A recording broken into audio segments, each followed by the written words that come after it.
Hey, and welcome to Jeff's Podcast Academy. And thank you so much for coming on to the show. It really means a lot. And you're an expert in a lot of things in podcasting. But please tell us a little bit about yourself and how did you jump onto this podcasting field at first?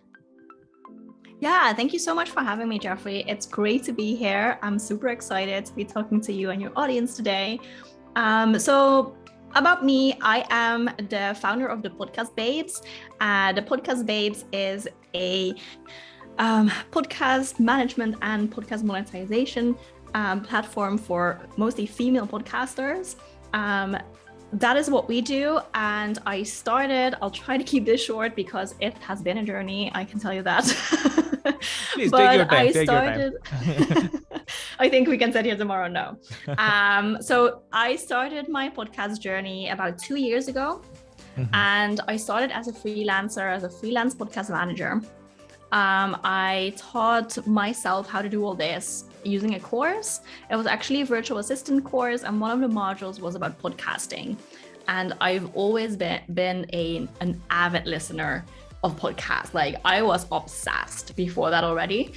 So now I got this feel of like, oh wait, there's like actually people are doing this for a job and they help podcasters, and it sounded awesome.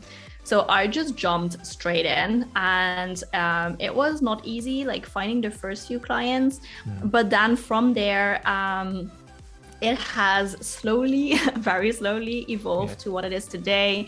And about a little over a year ago, I completely changed everything in my business. I went from freelancer to business owner. So I renamed my business to the Podcastbabes, and we also started focusing more on podcast monetization.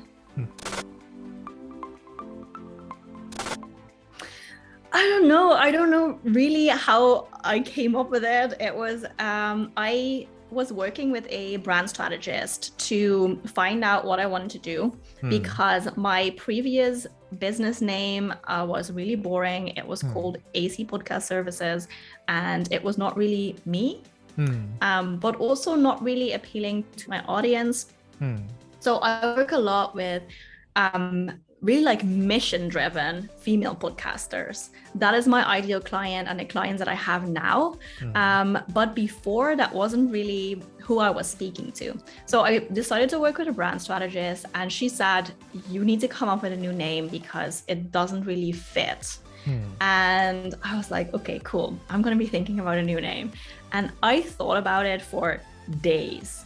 And I was like, I don't know how to call this thing. And then it kind of just like came to me. I don't know. It's like super random, but I just started to like brainstorm. And then all of a sudden I was like, the Podcastbabes. That's it. Wow. The enlightenment came just like that. Ding.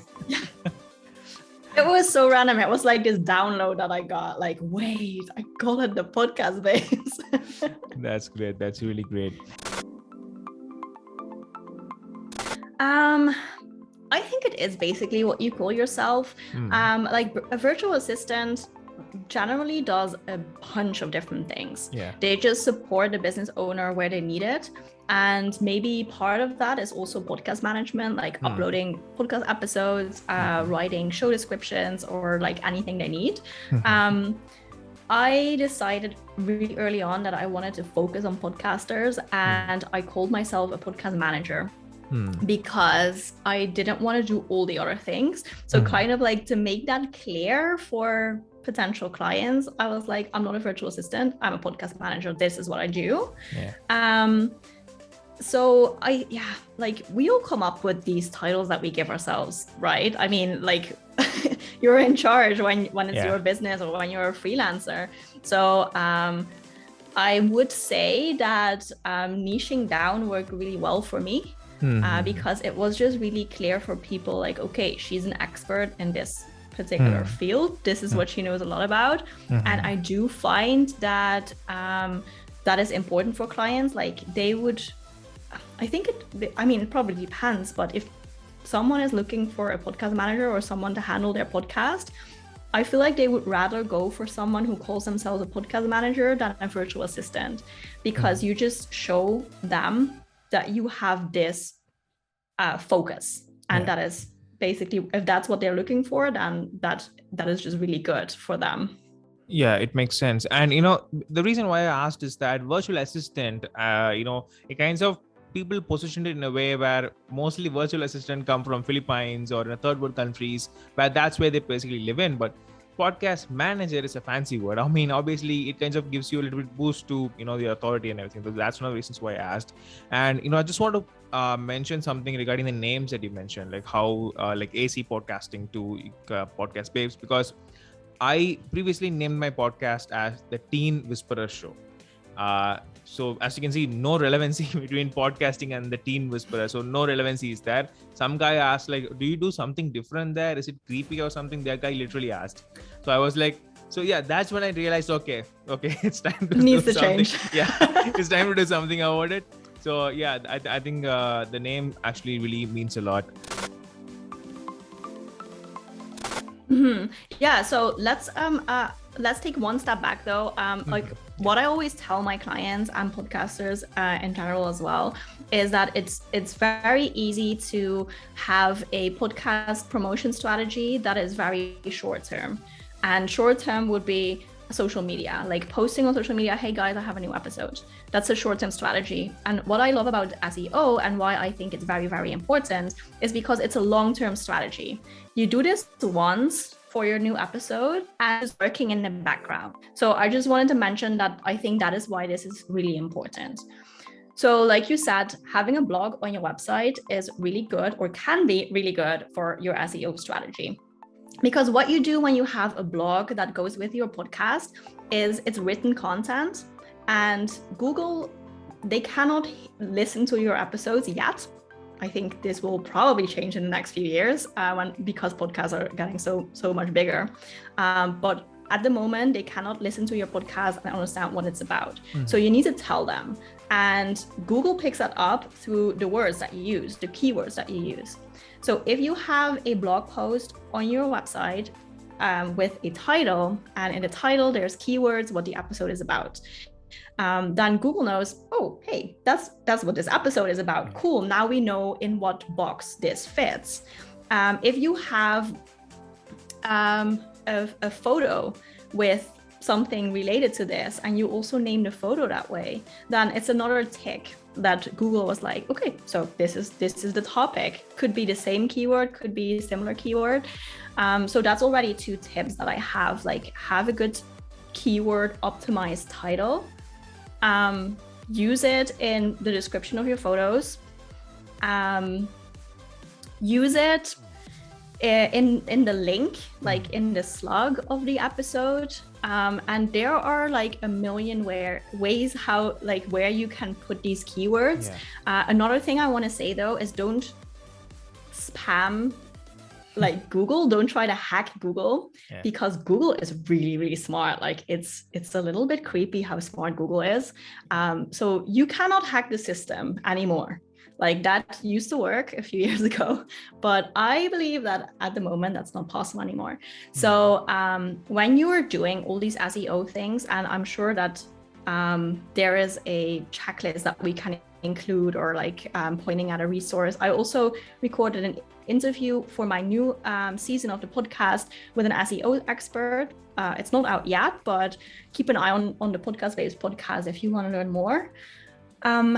But if you take all these boxes, I just want to say, make sure that you don't use the exact same keyword over and over again. You want to make sure that you have a few keywords that are related to this topic that you use all throughout your content.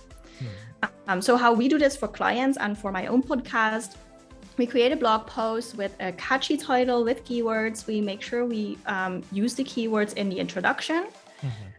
In subtitles, in the image, like I just said, we have a podcast player on the website. You can always get this at your hosting platform. I think every hosting platform has this feature that you can embed a player on your blog post, and that makes it really easy for your listener / reader, and also for your SEO. Like this is what you want, and what you then get is that Google knows what the episode is about. They know when to show people this episode when they're searching Google. Got it. Got it. So yeah, that really is a really great tip. Yeah, so what we do is we have short show notes in all the podcast apps. So that's what we use in our hosting platform. Just like 2 very short paragraphs saying this is why you should listen to this particular episode. First sentence is the most important, because when you scroll through Apple Podcasts, Spotify, usually like the episode, this description gets cut off after a few words, right? So these first few words, that's where you want to catch someone's attention. And what we then do, like the only thing we want people to do is just to click play. And then we have 1 sentence for full show notes, visit, blah, blah, blah, blah, blah. The link to our blog post on the website. So there we have long form show notes, so that the listener can see timestamps, maybe a transcript if you want to add that, all the links to all the resources, like anything you want, like for extra information on the guest is also what we give there. That way it's an incentive for listeners to visit your website, and your website is your home on the internet, right? That's where you want people to go, because you're in charge of what it looks like. You can have cool pop-ups, you can ask people for the email address, like you can do what you want there. So that's where you want people to go, and that way you can do that. Got it. Yeah, I think that will be really helpful. Yeah, so I do think it can be effective, but I also think that it takes some effort into doing this strategically. Like what you said, if we offer the exact same thing, then there would be no use in cross-promoting, because we have the same ideal audience, we offer the same thing. So why would I share my audience with you, and the other way around? Like, why would you share your audience with me? But if we offer something similar but different, or like a different aspect of it, so for example, we in the podcast base, we focus on podcast monetization. That's what we want to do for our clients. What we don't have, what we also probably won't have in the near future, is a course on how to start your podcast. So I know someone who has a course on starting a podcast, which is awesome, because I want people to take that course. I think her course is awesome. If people take that course, they will also become a potential client for me. And for her, it's also interesting, because people who would be listening to me, they would be potentially interested in her course. So it can be a win-win that way. If we are looking for the same people, if our ideal client would be similar. So for me, my ideal client would be female podcasters. So if she is really like aiming for male podcasters, or podcasters in a specific industry that we don't really have anything to do with, then it will be a mismatch. So I do think that it can be interesting, but also not just for anyone cross-promoting as much as you want. I do think you really have to think about it. Is it a win-win for everyone? And also, is it a win for the audience? Like, I think that is maybe the first question. Yeah, that makes sense. I mean, because this is a topic that not a lot of people actually explored it, to be honest. I mean, there are a lot of independent podcasters out there who are trying to, just starting out, and they want to get their word out in some way. So in that case, they may do it. So that's one of the reasons why I was so curious enough to ask that. Well, I am a big fan of taking breaks, actually. I also have, I have 2 podcasts, the Podcastbabes podcast, and we also work in seasons, because like you said, it's a lot of work that goes into it. And for me, quality is more important than quantity for this podcast. And the episodes that we have, the content that we created, it's out there forever. So people can always go back to older episodes and like listen back. This is always relevant. It's not like timely. People, like, even 2-3 years from now, most of the episodes will probably still be really interesting to listen to if you haven't heard them before. So that's why I also decided to take breaks in between. And another reason is also that we have different channels that we want to be on. We want to be on Instagram, and we want to have an email list, and it all takes a lot of time to create all this content. So what I would suggest, like if you take a break, make sure that people can see you or follow you on a different platform, that you can still keep in touch with them. That is, I think, my main tip, and be very clear on when they can expect you to be back. If you don't know it yet, like say a month. But if you know, I think that would actually be best. If you know when you'll be back. So for me, when I start my break, I will just set a deadline for myself. Like, okay, we're going to be back January 3rd with a new season. And no matter what happens, like on that date, I'm going to make sure that there's an episode live.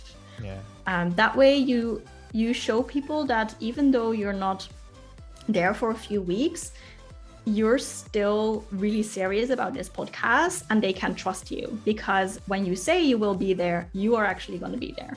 So I think finding a way for people to trust you, that's just like, that's basically how you build an audience, right? Just building trust with people and building a relationship. And another like little trick maybe that you can use for that is re-releasing old episodes. I have had a really good experience with this, where I just re-released popular episodes that were a while back. So you don't want to do this probably when you have 20 episodes, because people can scroll through it and they can find the episode. But we came to a point where we had like more than 50 episodes live. And there were some of the earlier episodes that I was like, this is still super relevant.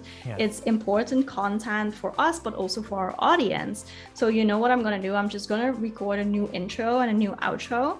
And I'm very open about this, that it's a re-release, right? I'm not going to say, oh, new episode, and then it's actually not like that. I think that's not cool. But I just released earlier episodes for like 4 weeks in a row, and I was like, okay, well, this is like rewind episodes. This is previous episodes that are still relevant. And honestly, we had just as many listens as for normal episodes, for new episodes. Wow. So I think that's also a really good way to keep showing up for your people, and you also have that experience for them, that they see you in their podcast app.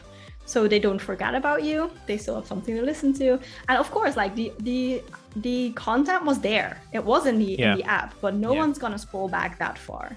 So that's why we decided to re-release it.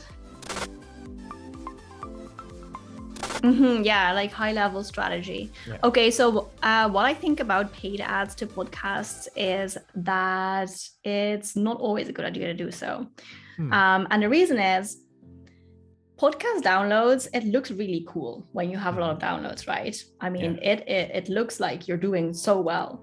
But when you're spending money, you want to see that money in return. Like, podcast downloads, they don't pay rent. They don't pay for your rent. So like, if your podcast is part of a bigger monetization system that you have, if it's like really crucial for your business to promote your business, or to promote digital products or your services or something like that, then it could be part of your strategy. But in my experience, it actually works better to run the ads to something else. For example, a free ebook, a free course, a free something where you can also get people's email address. Because when you run ads to a podcast episode, you have no idea who is listening. That's a problem with podcast episodes, right? You get these cool numbers and stats, and you know a few things about them, like where they are, what app they use, stuff like that, but you cannot really reach them again. If you have a free ebook and you run ads to your free ebook, someone downloads the ebook, you have their email address, so you can send another email. And that makes it worth it. If you have a good funnel and all that, it can make it worth it to pay for that initial contact that you have. Yeah. So what I have a free ebook that I have run ads to before previously, not at the moment. And what I do is in that ebook, I say, hey, you know what? I actually also have a podcast. Here's a link. You can listen to it.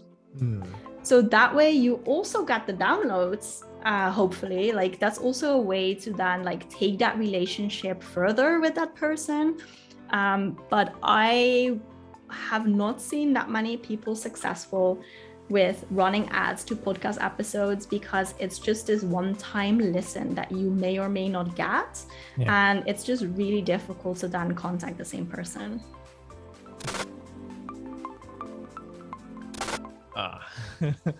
Okay. You're like, oh, wish I didn't ask her. Well, I mean, Regrets part of that is instantly. Okay. Main thing is okay. The main reason why I started the podcast is it's like every guy's story. Like, you know, when he gets their heart broken, he's trying inspiration, and you know he does something. So like that, it started, and to see whether every people is in their misery. Like I started as a complete sadist, but then one thing I learned is it's really hard to keep something for a long term. Let's say a business or a podcast or anything. So that's something that I learned. In that this actually helped me to get better at, you know, friendships, or even, you know, whatever thing that I had with other people. I knew that some things we have to work really hard to get to run in the long term, so that, you know, it will go well. So yeah, I think this long-term stuff really got into my head with the help of this podcasting. So yeah, that may be one of it. Yeah. Cool. I love that it really had that your learning is really about life and not necessarily just about podcasting, but like it translates to life. Yeah. And yeah, I think you're so right. Cool. Thank you so much. That's a tough question, to be honest. I'll try I mean, I'm sorry. Yeah, I mean, I'll try. I was like, I have one shot. Yeah. I'll try to implement this question in the, you know, upcoming episodes with someone else, and I need to see that shock in their face as well. I need to see that. Great. So, and thank you so much again for coming on the show. And it'd be great if you could tell us where people can find you and about your ebook, and if there's anything else that people can reach out to ask you, it would be great. Yeah, awesome. So first of all, thank you so much for having me, Jeffrey. It was so great connecting with you, and I hope it was helpful, like what we all shared. So if you want to listen to my podcast, it is called The Podcastbabes. You can find it in all podcast apps, but also when you go to thepodcastbabes.com/podcast, you can find all episodes there with a blog post, extra info, resources, and all that. I also have an ebook, like I mentioned. It is about 5 ways to monetize your podcast. So not just sponsorships. Just wanted to like a little spoiler there. Yeah. You can find it at thepodcastbabes.com/ebook. And I'm also on Instagram at thepodcastbabes. Awesome. So is this ebook available on Kindle as well? No, it's a PDF download. So if you leave your email address there, we send you an email with the ebook, and you can open it on your computer, phone, iPad, whatever you want. Awesome. Highly compatible.